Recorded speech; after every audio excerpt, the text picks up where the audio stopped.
Hello, folks. Welcome back. Sorry, I have been away for about a year now.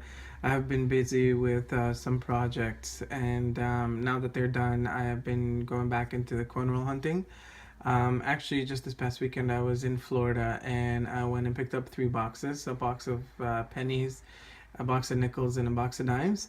And I gotta say, my findings were pretty good from just looking into those boxes, especially the penny boxes.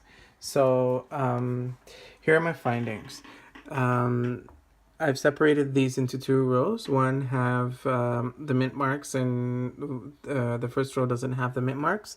So I have two of the 1941 wheat penny, 1944, two in the 1945s, 1946, 1949, 1951, 1953, 1957, and 1958. Majority of the mint marks are from Denver. So 1944, 1949, 1952, 1956. They're all D, and I have a 1944S in here as well. I also have a penny that I could not tell the date. I'm not sure if this is a 1942 or 1949.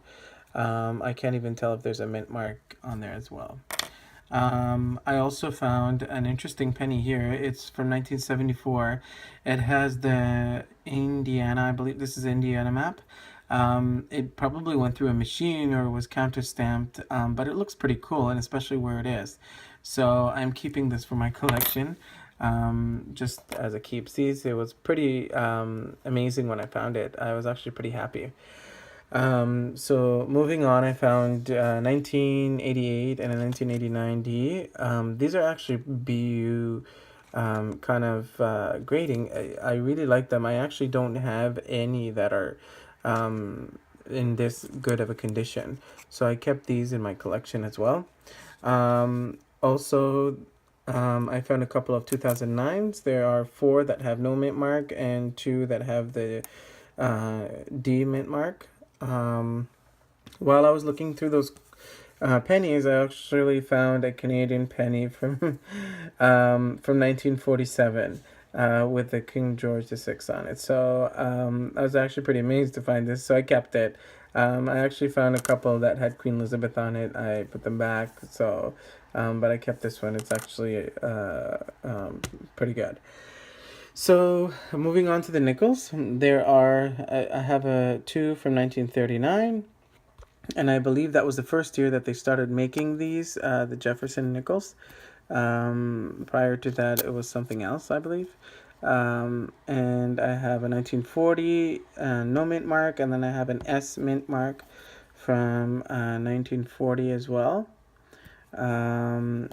And I have 3 from 1941, and one is an actually wartime nickel. It's 1943p, so this has a bit of silver in there, so I was actually happy to find this one. I found a dime that is off struck, I think. I'm not sure about the US dimes, but it looks to me that it is off struck. Right here, it is from 1998. So if anybody knows about it, I don't know, let me know, comment. I have 2 of the no mint mark 2009 nickels, and one has a D mint mark. It's from 2009, so I was happy to get those as well. And while I was shopping, somebody actually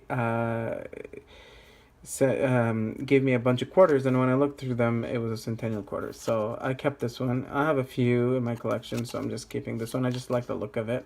So I'm keeping this one in my collection. So that's all, folks. I hope you enjoyed this video. Please comment, rate, and subscribe. I will try to make more in the coming weeks and post them up. So thank you for watching.